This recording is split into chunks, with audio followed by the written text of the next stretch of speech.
சட்டம் குழுவினருக்கு என்னுடைய வணக்கங்கள். நான் வழக்கறிஞர் ஜார்ஜ் மார்க்ஸ், குழுவினுடைய நிர்வாகி. தொடர்ந்து நம்ம குழுவில் சட்டம் சார்ந்து உங்களுக்கு பல கட்டுரைகள் விளக்கங்கள் நம்ம கொடுத்துக்கிட்டு இருக்கிறோம். அதெல்லாம் உங்களுக்கு பயனுள்ளதாக இருக்கும்னு நான் நம்புகிறேன். இன்று முதல் உங்களுக்கு எளிமையாக விளக்கும் வகையில் ஒரு சில வீடியோ பதிவுகளும் போடலாம்னு இருக்கோம். இன்றைக்கு அந்த வீடியோ பதிவில் நம்ம பார்க்க இருக்கிறது, காவல்துறையில் ஒரு புகார் கொடுக்கப்படும் பொழுது அது பல இடத்துல மறுக்கப்படுகிறது, அதுக்கு என்ன செய்யலாம் சார்னு நிறைய பேர் கேட்டிருந்தீங்க. அதனுடைய விளக்கமாக தான் அந்த பதிவு. நீங்கள் காவல்துறையில் ஒரு புகார் கொடுக்கும் பொழுது உங்கள் சம்பந்தப்பட்ட எந்த இடத்துல அந்த பிரச்சனை நடந்ததோ அந்த பிரச்சனைக்கு சம்பந்தப்பட்ட அந்த காவல் நிலையத்தில் நீங்கள் ஒரு புகார் கொடுக்கணும். இப்போ அந்த பிரச்சனை ஒரு பெண் சார்ந்த பிரச்சனைன்னா அந்த எல்லைக்குட்பட்ட மகளிர் காவல் நிலையத்தில் அந்த புகாரை கொடுக்கணும். அந்த குற்றம் ஒரு பொருளாதாரம் சார்ந்த ஒரு குற்றம்னா பொருளாதார குற்றப்பிரிவில் கொடுக்கணும். அல்லது அந்த குற்றச்செயல் நிலம் சார்ந்த பிரச்சனை அப்படின்னா நீங்கள் நில அபகரிப்பு மற்றும் மீட்புங்கிற துறையில் அதுக்குன்னு இருக்க தனித்துறைகளில் நீங்கள் கொடுக்கலாம். சரி, இப்போ நீங்கள் ஒரு புகார் கொடுக்குறீங்க, நீங்கள் புகாரை முறைப்படி எழுதுறீங்க. அடுத்தடுத்த பதிவில் ஒரு புகார் எப்படி எழுதுறதுங்கிறத நம்ம பார்ப்போம். இப்போ நீங்கள் ஒரு புகார் எழுதிட்டீங்க. அந்த புகார் நீங்கள் சம்மந்தப்பட்ட காவல் நிலைய உங்களுடைய அந்த குற்றச்சம்பவம் நடந்த அந்த காவல் நிலையத்தில் போய் நீங்கள் அந்த புகாரை கொடுக்குறீங்க. அந்த எல்லைக்குட்பட்ட காவல் நிலையத்தில் நீங்கள் போய் புகாரை கொடுக்குறீங்க. அந்த புகாரை அந்த அதிகாரி வாங்கிக்கிட்டாங்கனாக்கும் அந்த புகாருக்கு நீங்கள் மனு ரசீது கேட்கணும். சிஎஸ்ஆர்னு சொல்லுவாங்க. மனு ரசீது நீங்கள் கேட்டு வாங்கி வச்சுக்கணும். நீங்கள் ஒரு புகாரை எழுதும் பொழுது அந்த புகாரில் அந்த குற்றம் நடந்த அனைத்து விஷயங்களையும் எழுதணும். இப்போ அதில் ஒருத்தர் கெட்ட வார்த்தை சொல்லி திட்டாருன்னா என்ன சொல்லி திட்டினாருங்கிறத, எந்த இடத்துல சம்பவம் நடந்ததுங்கிறத, எந்த நேரத்தில் நடந்ததுங்கிறத குறிப்பிட்டு அந்த புகாரில் நீங்கள் சொல்லணும்.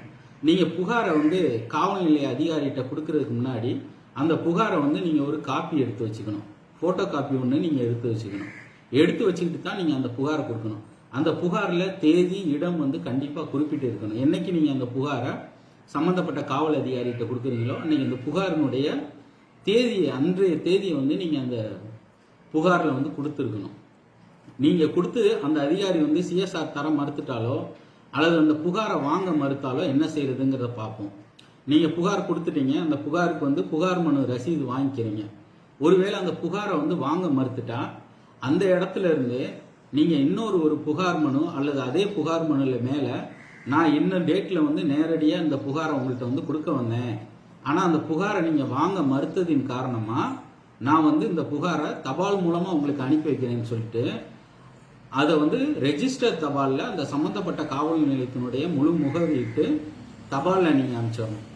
அனுப்பினதுக்கப்புறம் நீங்கள் அந்த சம்மந்தப்பட்ட காவல் நிலையம் அமைந்திருக்கக்கூடிய மாவட்டத்தினுடைய உயர் அதிகாரிகள், கமிஷனராக இருக்கலாம் அல்லது சூப்பரண்டாக இருக்கலாம், காவல் கண்காணிப்பாளராக இருக்கலாம், அவர்கிட்ட போய் இது மாதிரி நான் இந்த காவல் நிலையத்தில் புகார் கொடுத்தேன், அந்த புகாரை வாங்க மறுத்துட்டாங்க, அதனால இந்த புகாரை உங்கள்கிட்ட கொடுக்குறேன்னு சொல்லி மனு நாள்லையோ அல்லது முக்கியமான புகாராக இருந்தால் எந்த நாள்லையுமே இப்போ அதிகாரிகள் மக்களை நேரடியாகவே சந்திக்கிறாங்க. நீங்கள் அங்கே ஒரு புகார் கொடுக்கலாம்.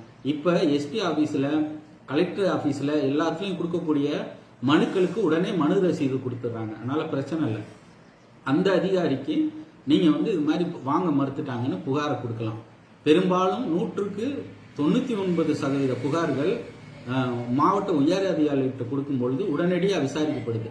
நீங்கள் அங்கே புகார் கொடுத்ததுக்கப்புறம் அந்த புகார் முறையாக விசாரிக்கப்படலை அல்லது இழுத்தடிக்கிறாங்க, நீங்கள் எதிர்பார்த்த மாதிரி முதல் தகவல் அறிக்கை பதிவு பண்ணலை அப்படின்னு அங்கே உங்களுக்கு புகார் பண்ண முடியல அப்படிங்கிற மாதிரி ஒரு குறைபாடுகள் இருந்தால் நீங்கள் உடனடியாக என்ன பண்ணலாம், அந்த புகார் மனுவை வச்சு நம்ம நீதிமன்றத்தை நாடி எஃப்ஐஆர் டைரக்ஷன் வாங்கலாம். அதன் மூலமாக நம்ம உடனடியாக முதல் தகவல் அறிக்கை பதிவு பண்ணி வைக்கலாம். இப்போ பெரும்பாலும் காவல் நிலையத்தில் கொடுக்கக்கூடிய புகார்கள் உடனடியாக பெறப்பட்டு முறையாக விசாரிக்கப்படுது. அல்லது நீங்கள் புகார் கொடுத்ததுக்கப்புறம் அந்த புகாரில் நீங்கள் குறிப்பிட்ட அந்த செக்ஷனில் வழக்கு பதிவு பண்ணாமல் சாதாரண செக்ஷனில் பதிவு பண்ணியிருந்தாலும் இதே முறையை பயன்படுத்தி நீங்கள் உயர் அதிகாரிகளை அணுகலாம். அப்படி இல்லைன்னா நீதிமன்றத்தை அணுகி முறையான முதல் தகவல் அறிக்கை எஃப்ஐஆர் ஃபைல் பண்ணுறதுக்கான நம்ம முயற்சி எடுக்கலாம். முயற்சியை மட்டும் நம்ம கைவிட்டுறவே கூடாது. நீங்க எந்த அளவுக்கு முயற்சி எடுக்கிறீங்களோ அந்த அளவுக்கு உங்களுக்கு ஏற்பட்ட பாதிப்புக்கான பலன் கிடைக்கும். அனைவருக்கும் நன்றி.